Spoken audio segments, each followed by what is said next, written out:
Hey yo, what's good you guys? It's Boomer and Jared watching Bali Star. Today, we's getting into The Beauty of Revenge by D-Generosity. You feel me? Now, this has been a long-awaited reaction. I was gonna get to it, but then it got lost in my list of reactions to do.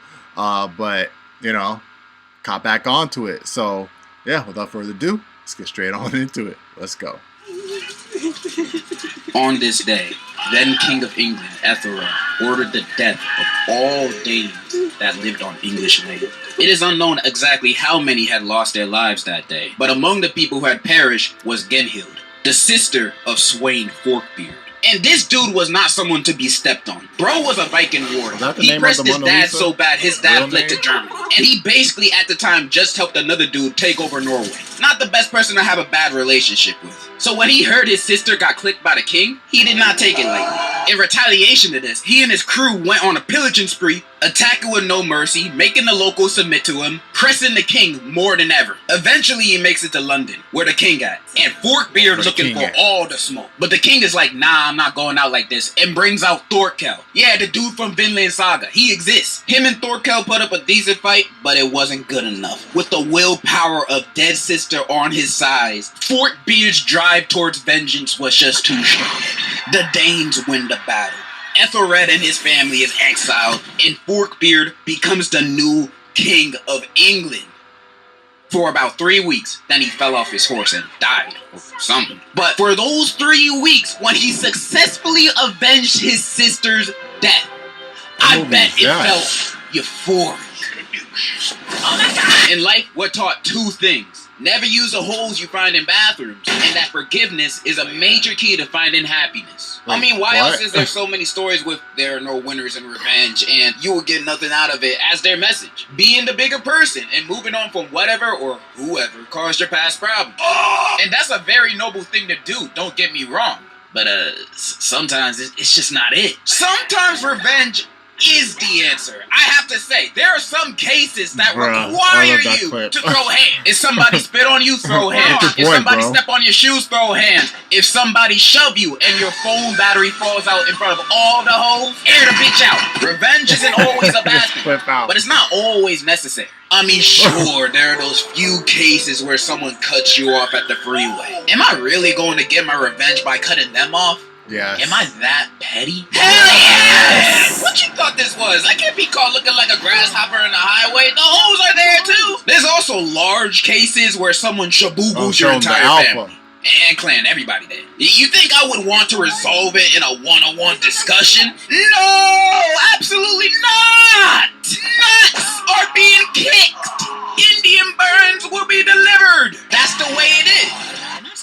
You are simply treating that person the way they treated you. I hate how since we were young, that it had been bad for us to fight back. Like how at school, a dude could take your lunch money, take your phone, take your swag, take your dignity. And the moment you fight back and the teacher catches on, y'all both the bad guys. And y'all both get suspended the same amount of days. And the cherry on top, after it's all said and done, the administrator makes you both, you and Dragon Breath, apologize to each other. What do you mean? You did nothing wrong. All you did was retaliate to them being a jerk. Yet the school wants you guys to make up like it's Barney? Nah, between both of y'all, the beef is for life. Even if you see them 20 years from now at a Walmart, it's on site. In fact, what you did was a reasonable response. Not fighting bad, so... You ever thought about joining a club? Bitch, is an after-school club gonna give me my lunch money back? No. So the only other sense of satisfaction I can get is by beating their ass! And people like them need it as a learning lesson, so they don't become those super annoying adults that go up to you while you walking your dog and start petting them like, who are you? And if that's too harsh for you, some people say success is the best revenge. And whoever came up with that was spitting the truth. But only if my op is failing. If they're winning while I'm winning, then I'm not with that. What's spitting the truth? But only if my op is failing. If they're winning while I'm winning, then I'm not really winning. I'm still losing. For me to feel like I'm winning, my wins gotta be astronomically higher than theirs. Oh, you just got accepted to Harvard? Well, I'm president, and I just signed a bill forcing you to pay 100% income tax every year, and if you don't, it's life in prison. It feels good, man. You see how beneficial revenge can be to the human spirit? It can uplift,